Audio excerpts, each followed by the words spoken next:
السلام علیکم ورحمۃ اللہ، بسم اللہ والصلاۃ والسلام علی رسول اللہ۔ سوال آ گیا جی، ایک آدمی کے سر پہ بال نہیں ہیں اور اس کا یہ کہنا ہے کہ میں وگ لگاتا ہوں، اور وگ بھی تو ٹوپی ہی ہے نا، تو اس میں حرج کیا ہے؟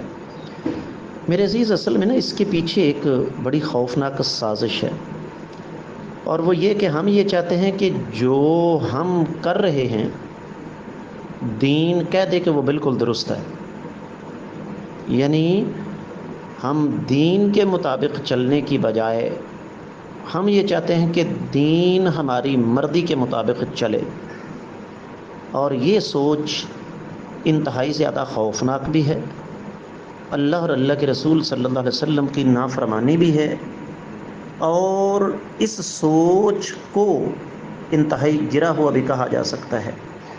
اگر ٹوپی ہے وگ، تو آپ ٹوپی پہنے نا، آپ وگ کیوں لگاتے ہیں؟